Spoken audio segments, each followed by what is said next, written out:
Hey, hey, hey, it is your girl, Dorothy-Inez, confidence coach extraordinaire, coming to you live here in Minneapolis, Minnesota. I am super excited to be with you today to talk about a journey to self-love and self-worth.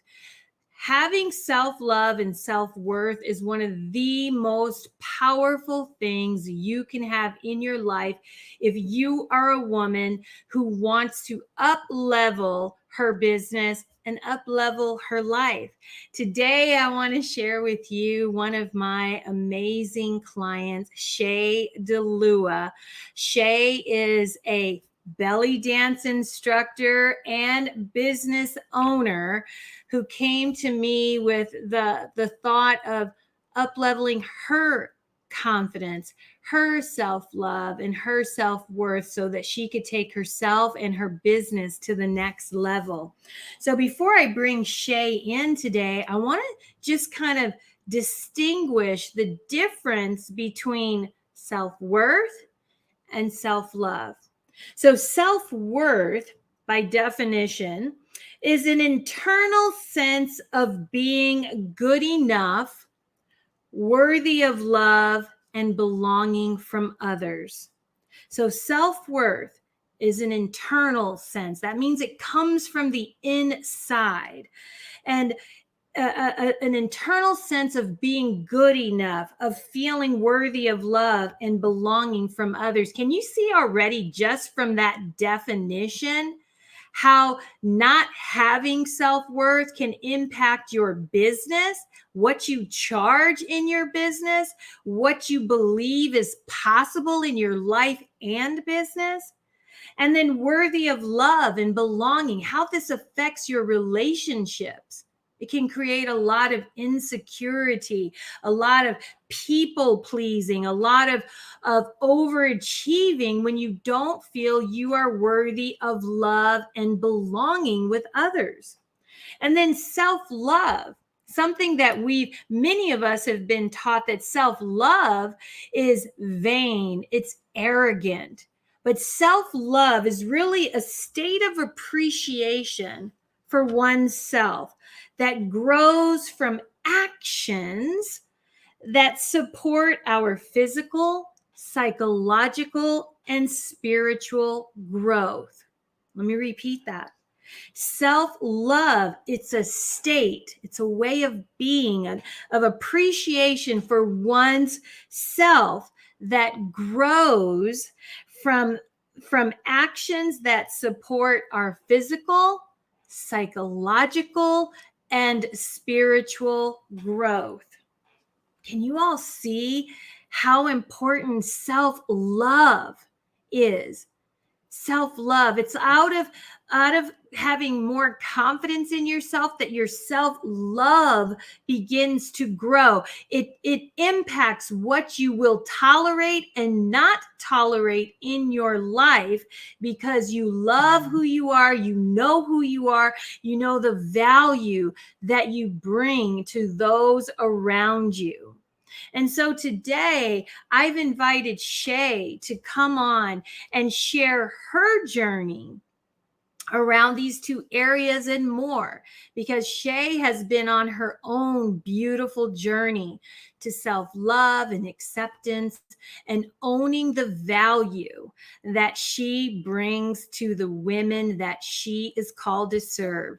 So on that note, give it up for Miss Shay DeLua. Welcome. Oh, thank you. Oh my goodness. I'm so glad to have you here today, Shay. This has been like a couple of weeks in the making. Yeah, definitely. Yeah, you're looking gorgeous. I'm digging that flower. Thanks. Oh, it's this side. Yeah, I know when you're looking in this thing, it's like all backwards. I'll go to I'm like, ooh, wrong side. I meant this side. So it's definitely backwards. I'm so excited to have you. That's actually my favorite flower. If you ever want to send me some, pink, very fragrant. So today, Shay, we want to talk about self-love and self-worth. And we want to talk about it in a way that women who are listening, I just pray that your story blesses the women that are listening, because there's so many pieces that I think a lot of our listeners will be able to relate to today. So Shay, would you share with us a little deeper than I did who you are and how you and I connected? Oh, okay. So I'm a belly dancer. I am a photographer, and I also sell paparazzi jewelry, and that's actually how we met, was through Rochelle with paparazzi. And I'd done a couple trainings with you, and I really liked the trainings, but I was like, oh, I'm not the type, I don't need a coach. Like, everything with me was perfectly fine, and I was good to go. Um, Right. and in a very chaotic, unorganized way, I probably would have gotten through, but I would not have the way I feel about myself now if I had not gone out and contacted you and decided to just go for it and see what happened. So that part. Beautiful. And you're a mom too. How many kids? Tell them Yeah, how many kids you got. 400 it feels like. There's three. I have three. I have an 18-year-old, a 7-year-old, and a 3-year-old. So they are all a handful and all here at home, and nobody drives but Yeah. me. Yeah. I was blown away when you told me you had an 18-year-old, because you just don't look like you'd have an 18-year-old. So you've been doing well on that skincare, girl. Thanks. So let's talk about your journey. Let's talk about what were you experiencing in your life when you decided, you know what, I need to get some support. Tell our audience, where were you at when you decided to get support?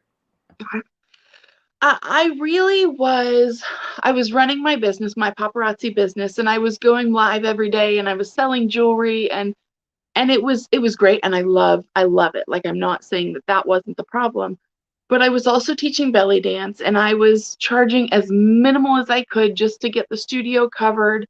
And then I was doing my photography, I'd shoot a wedding and I would charge as little as possible, and I never made any money. There was no profit coming in. There was no profit coming from paparazzi because it was just reinvesting, and there was no profit coming from belly dance because it just went to pay for the studio costs. And so all this giving, and nothing ever came back to me for it. And so it hit this point where I just kind of was this on the, what is the point of this? Why am I doing all this stuff if I'm not getting anything back out of it? I mean, like, you get the joy, you get the happiness, but at the end of the day, I'm tired and I'm exhausted, and I don't have things for me to show. And so once we started working together, um, that allowed me to start caring more about myself and seeing, it's okay to take my profit from paparazzi, and I don't have to reinvest at 100%. I can reinvest at 50% or 75% and start pulling some of that money in for myself. And I can charge a little bit more for my services because, I've been a photographer for 20 years. I have a ton of experience. And I raised the photography prices and I raised the belly dance prices. It was now I do make a little bit of money. It's not, gaping huge amounts yet, right? But it is enough that it. Feeling with the audience, because there were places, there were reasons, because I don't want to expose them. I want to let you share them, of why you were charging. You weren't charging your worth. There When we talked about going deeper into my emotions all stayed at this level. And right, like, there was this level on top that's where the emotions. We're going to go deeper. I'm going to go this way with it. We're going to talk about these emotions over here and all these over here, but I never went below the surface to deal with anything prior. So understanding the depth of it and connecting to the depth did not happen right away in the program either. That wasn't until almost at the end. And one day we were talking, and I was like, oh, deeper, like, why that happened. And we talked all the whys. It wasn't like that wasn't something, but it didn't work in my brain until that point for me. So I think that's kind of where I was at with emotions and that level. Yeah, and when you first, like we said, when you first started, you would just stay there on the surface, and then I remember you would always question.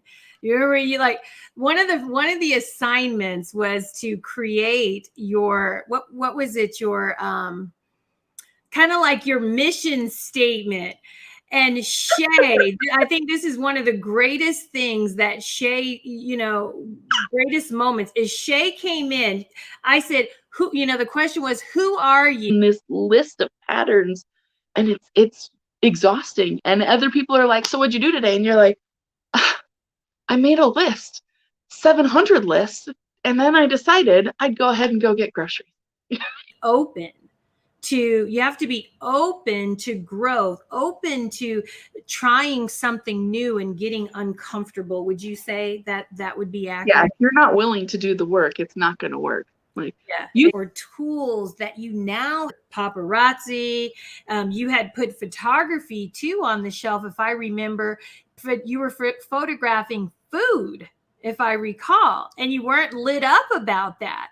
And so when you shared that with me, like lights started going off, and then there was the belly dance and this Shay's Shimmer Shack, and all of a sudden this one idea, like how do we bring it all together in one, came this vision that came through, and now we're shifting.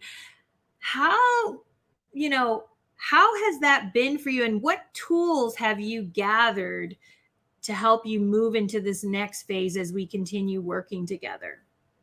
So my biggest thing is meditation. That is something that I do every single day. I wake up in the morning, I get up, I go to the bathroom, I sit down and I do my meditation. Sometimes I'll do it in the bathroom, sometimes I'll do it on the bedroom floor. But I 15, 10 minutes, sometimes 20 minutes, we'll sit down, I'll listen to some music. It's depending on what I'm trying to get through for my meditation. If it's more about I just want to find my calmness, I find music that represents that. I've done research in now to the frequencies of things. We did a little bit of stuff in that, and I kind of dove more into it. So I have frequencies that I use for if I want to have a better day, if I need to know what I'm going to be doing today, and I'm going to just sit down and think about and focus on what my day has to look like. Or when I'm stressed and we've been running ragged and the kids have this and that and that, and I'm like, okay guys, I just need 5 minutes. Like, this car ride is going to be a silent car ride. I put my music on and we're going to take our drive to wherever we're going, but my meditation music is on. I obviously can't close my eyes because I'm driving, when we get there, everyone in the car is much more calm. We're relaxed. We're good to go again. It's like this reset that works for everybody. And so the meditation, and then my self-care practices, where I am no longer every day in a messy bun and yoga pants and a tank top, right? I'm doing my hair, I'm doing my makeup. There may be some days that I know we're going to the pool, so I don't do the makeup, but I still do my skincare, right? Wash my face, I do my cleaning, and I put my lotions on, and I take that time, and it's one of those things where I always thought, oh my gosh, yeah, whatever. Just put the lotion on and go. But taking those times where, I'm sitting there and I'm rubbing my face and I'm like, oh, my skin feels so good. And thank you for being amazingly soft skin. Thank you for being clean skin. Thank you for not breaking out. Thank you for wrinkles going away, because that's magic. You thank your wrinkles, they leave. But you take this time to love yourself, that self-love and the caring for yourself. I feel like it's made such a difference that they're tools that will never leave my life now. They will always be here. The meditation, the journaling, the self-love, the caring for myself practices. Beautiful. And so one of the things that you talked about, Shay, was earlier, is you upped your prices. You upped your prices because you realized what you were offering was worth so much more. Talk to us about Because you remember we went, even now as we're developing your new program, there was this, oh, I just want to make enough. I don't really need to make the money. Talk to our people about this mindset you had and how it shifted. So it was I don't need money. That was kind of what we have enough money. We can live off the money we have. But like my whole thing on why I started doing these things on the side was that I wanted to pay for our vacations. I wanted to take us places. I wanted to clean up our debt, and I did. I cleaned up our debt, and that was great. And it was like, okay, now lower the prices down and make sure it's just easy peasy. But if I'm being honest, making $5 a month maybe in belly dance isn't going to get our family of five on a vacation anytime. So realizing that I have value, that the knowledge that I've spent time going to belly dance classes, and I've spent time researching and learning the history of the dance and the culture of the dance, so that I make sure our students aren't doing things they're not supposed to do, because there's a lot of things as a dancer you're not have enough food on the table. But when we open up the idea of, well, like, I would like five of us to just go somewhere and do something, is very unusual. So just enough wasn't getting us there. And so that change of my value is worth something, and it's descended into our whole family. Like I've watched as I come in with these little snippets and things, I see changes in my husband. I see him valuing his time. I see him valuing his teachings in his work. And so it's neat to see that change trickle into our kids. And so now it's it's not just me that I've fixed this money idea of just enough. It's okay to make money. It's okay to get successful. It's okay to not be lower middle class or mid class, or you can reach and you can become upper class if you work hard and you make your money work for you. So I feel like that's the change, the shift. I hope that explained it enough, because I don't. Yeah, the shift in the mindset, a lot of times many people are raised up thinking money's bad. We question, why me? Am I, is what I'm offering going to be worth it?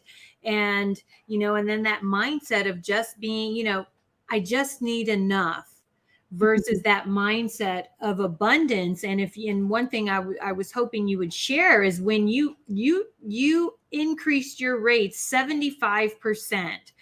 Okay. And the women in your group, number one, they affirmed to you, they were like, yeah, you're charging too little. And then another one said, you still aren't charging enough. Am I correct? Yeah, because what I did initially was, when I came to them, I said, okay, I'm gonna change our rates, but I'm going to prorate it for you guys still, because you've been with me for so long and I love you guys and I don't want you to go because you don't want to pay this price. And the one was like, I'm not going to take your discount price. I'm going to pay your full price. And I think you should be charging more. And I'm like, oh, well, no, we're just going to stay with this. This is a good zone. I'm happy in this. Mm-hmm. This zone will work. So yeah, and we all have that struggle when we are moving to that next level. There's this fear that we're going to lose people because we begin to start charging our worth. And what we actually do is we begin to gain people as we begin to charge our worth, charge our value. You get a different caliber of person that comes on, because when I did the 21-day self-love challenge, I remember a person who signed up and she was like, you're only doing it because I wanted it to be a no-brainer. So I had it a ridiculous price. She was, you're only doing it for this amount? Well, then I won't feel bad if I don't show up. You see, so that's the value, because that's how some people, when you're working with higher level people, when you charge low, it's out of sync, because she questioned me. She knows the quality of work that I give. And when she saw that low price, she was like, what? Well, then I won't feel bad, because she assumed because the price was low, it's not valuable.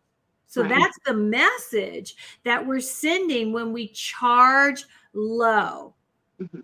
So very, very important. I'm so glad that you were able. Now you have what? How many women enrolled at the new rate? Four, you said? Five? We have 4 right Okay. now. Wonderful, wonderful. Come in. So the next thing I want to ask you, Shay, is describe the experience, because working with Dorothy-Inez is an experience. Describe the experience.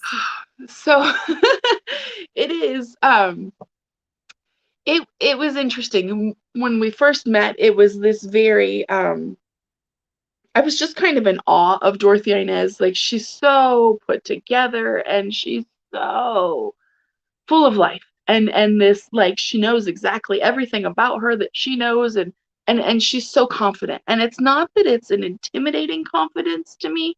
It was just like I want to be an adult like that, and I don't necessarily feel like that's at all where I was, and I don't know that that's the type of confidence I give off now, but um, it was this. It was so personal. Like, it was not a.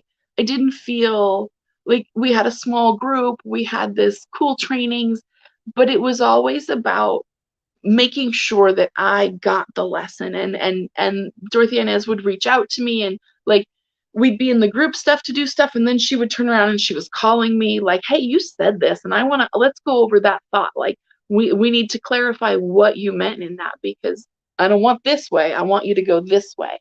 And so we would talk it through, and then when I had a problem, I would message her and be like, "Hey, when you have time," and she'd call me, right? She's like, "I got you." And we would talk. She literally is now one of my best friends, and it's somebody she is somebody that I can go to for just talking about things, or like, "Hey, what do you think of this?" And it's not dependent on on, "Oh, you're only my client until Thursday at noon, so you have till then." It's never felt like that.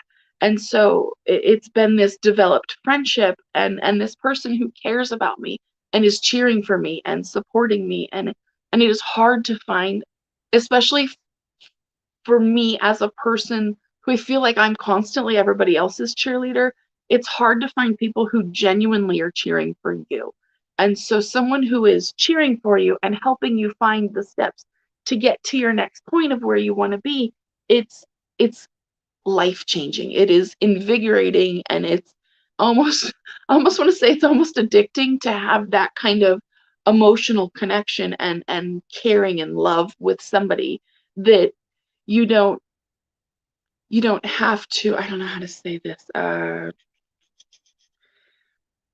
That it's not, she doesn't need this from me, right? Like, it's not like I've had other friendships where we have these great bonds, but we had the great bond as long as I was giving this, right? And it was this dependent relationship. And when I stopped giving this, they were gone. And that's not been the case. And so that feels amazing to have that kind of support system. And so if you haven't had something like that, or you haven't had someone who completely cheers for you, like, this is your chance to have that, because it is amazing.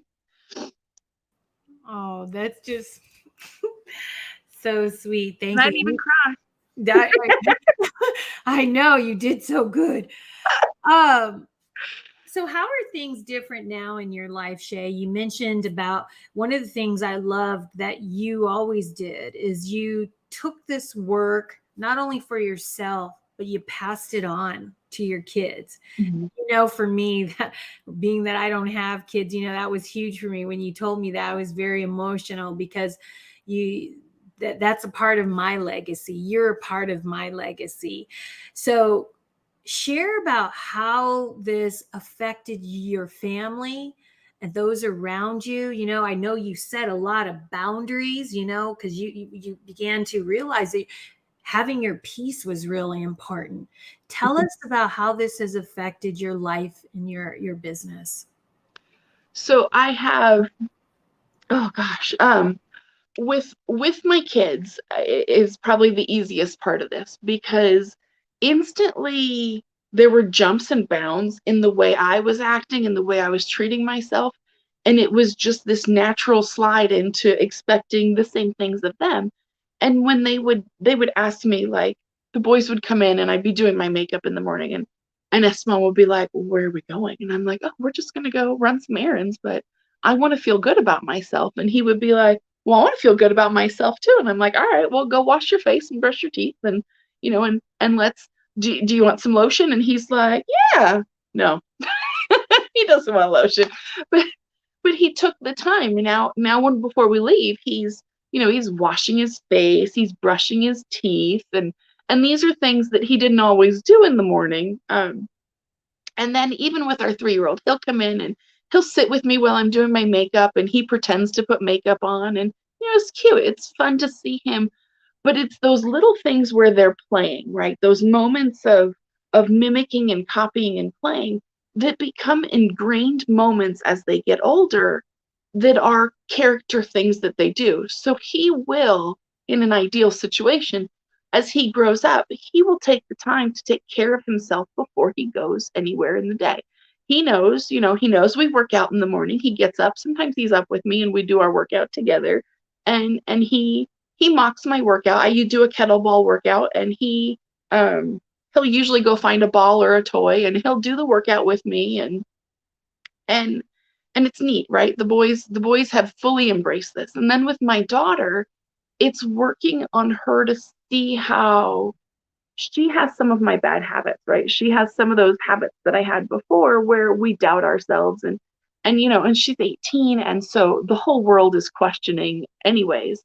But she has totally embraced doing these things. And so as we work on, and I hear her say things, and it's like, oh gosh, why did you just say, like, why did you say that no one would like that if I did it? Well, because I don't think, no, don't assume, like, let's talk about why you feel that way. Let's not put this on everybody else. And so we go over her feelings in it, and she's like, oh my gosh, I didn't even realize that's what I was thinking. So it's just this shift that happens, and it's work, right? It's work every day for me sometimes, but it's work for her as well. And so it's this neat shift. And then setting these boundaries. Where I'm not going to allow negativity. I'm not going to take, I'm not going to give you a discount into my world so that you can continue to make me feel bad about the things that I'm doing. I'm not going to let people come in and bash things that I'm doing because they see it as selfish, right? So me going out and getting, my massages now that I do, I'm not going to feel guilty for caring about myself. I'm not going to feel guilty for taking that time to make sure that my whole body is in line with the rest of me.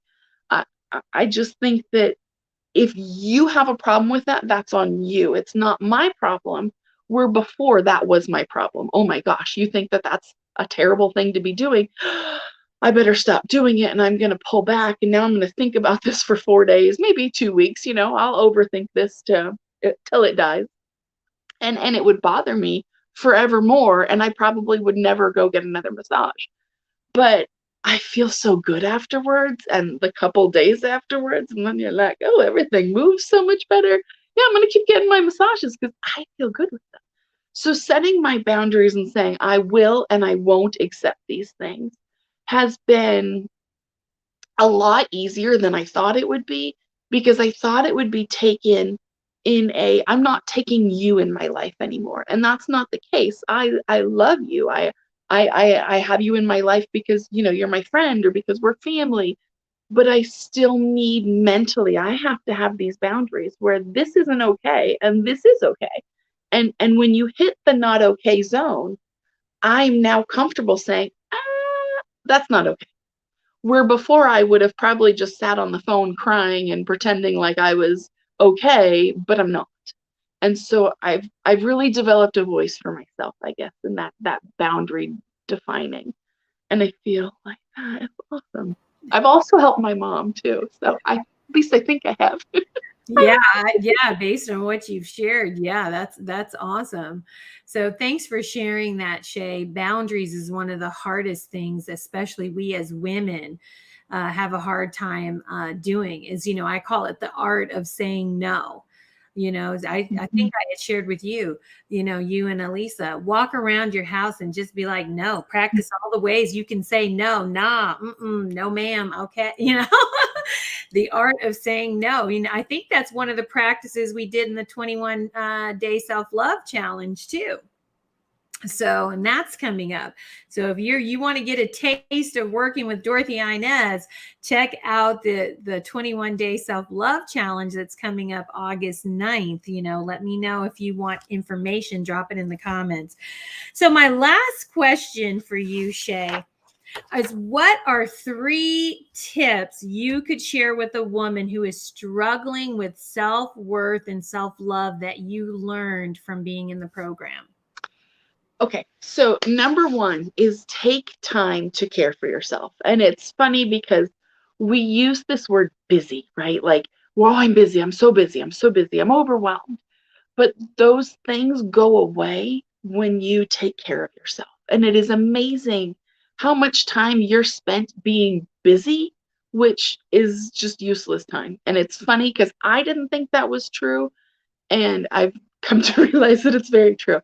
So take your time to take care of yourself.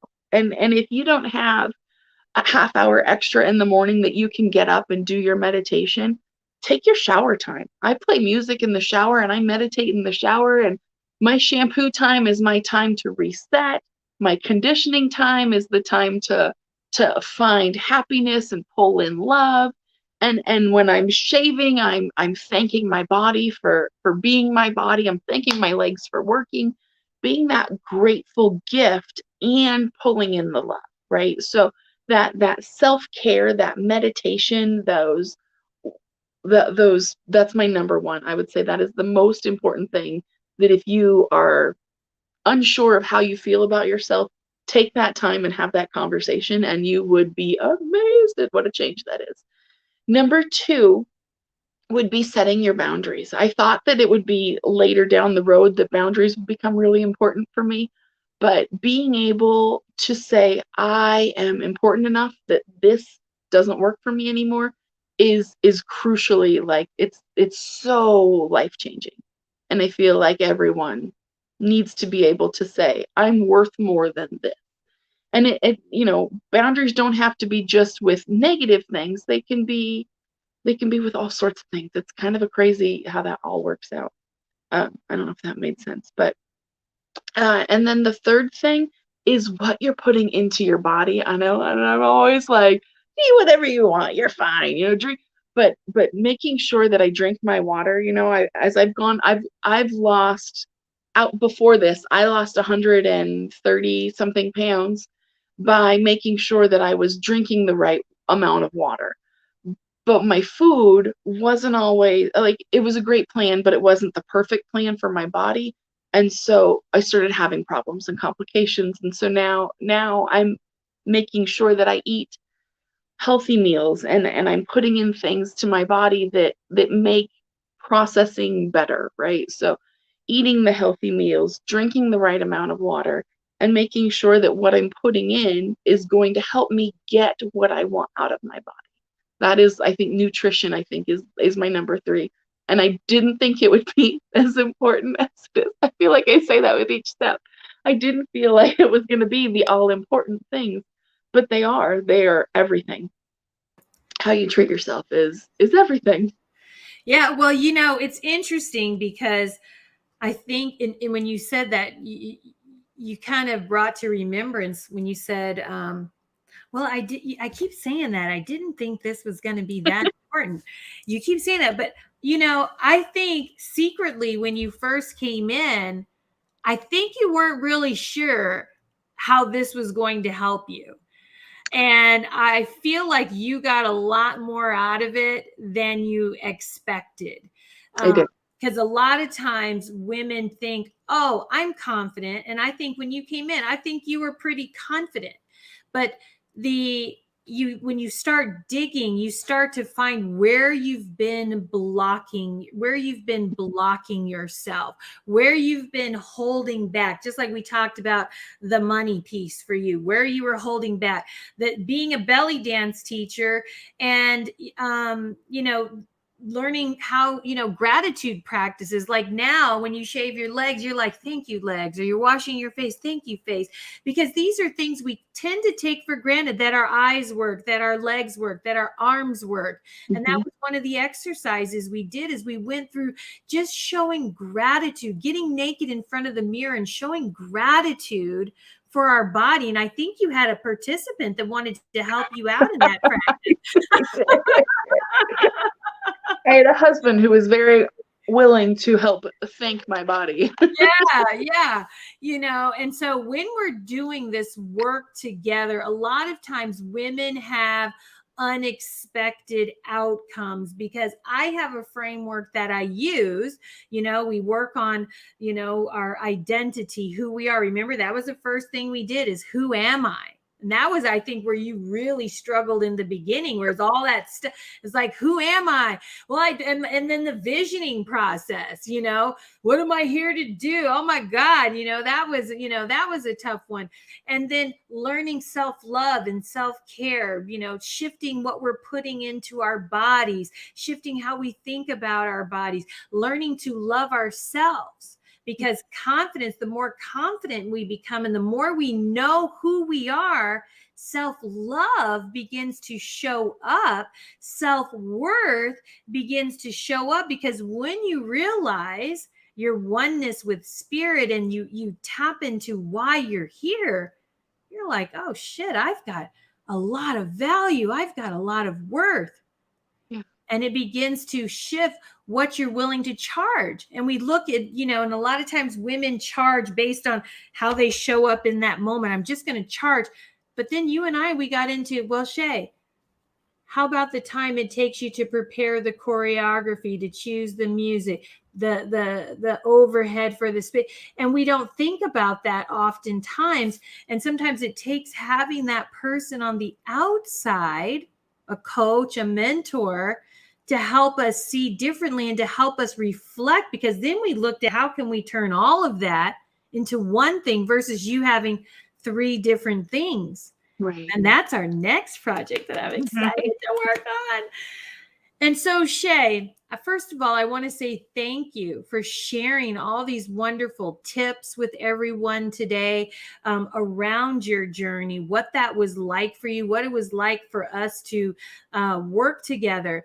I appreciate your willingness to do that, because even this was a stretch for you. And that's what doing this work is about. It's about getting out of your comfort zone, getting out of your head, because you needed a script, you needed the plan, you wanted to know it.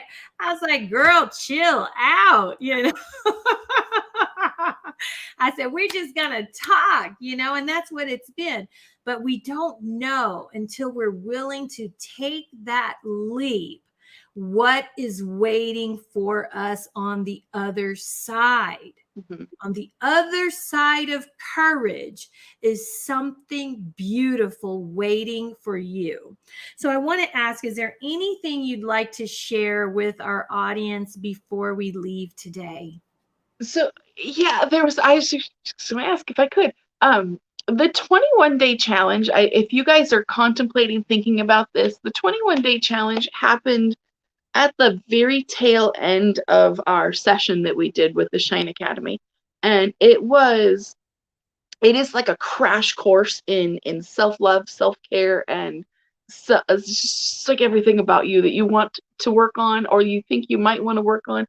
That 21-day challenge was frustrating at times and hard, and other times it was like, excuse me, frustrating, excuse me. Frustrating. There were times where like, how do I do this? What do I like, just mentally fighting myself on it. And so I felt like that 21-day challenge, I brought my sister in on it, and I think that she got a lot out of it.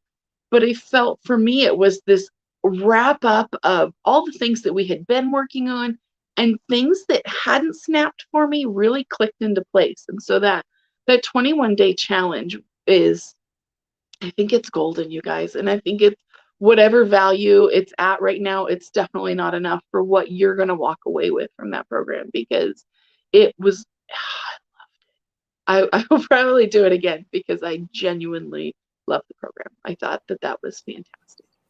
You know, the thing that you were one of my superstars in that. The thing I love, one of the exercises that they had to do was to do a photo shoot with themselves. And you remember, and I said, pick something that's, you know, because I wanted them to get creative. And it was pick something that isn't a normal piece of clothing. And you pick, what was that thing you had around It's your a cape, a kid's yeah. dress up cape. So she had a kid's dress up cape. And then when you're in my Shine Academy, I gave them, the girls get crowns because they're royalty. And she had her crown on and she had that little kid's cape on. In some kind of way, she made that thing flip up and she looked like she was about to fly away like Superwoman. And I was just loving that picture. That was so much fun. That's fun. It was a lot of fun. Yeah, I just loved it. That 21-day challenge for me had me in tears like every day, just seeing how the women evolved. So thank you so much, Shay, again, for being here. Again, if you're interested in being a part of the 21-day self-love challenge, reach out to me. Also, Shine Academy Next Level is coming up in September. So reach out to me for that and I'll give you all the details. I appreciate those of you that joined us live, or if you're watching on the replay, thank you so much. And again, Shay, thank you for sharing the gift called you. We appreciate you, and have a good day, everyone.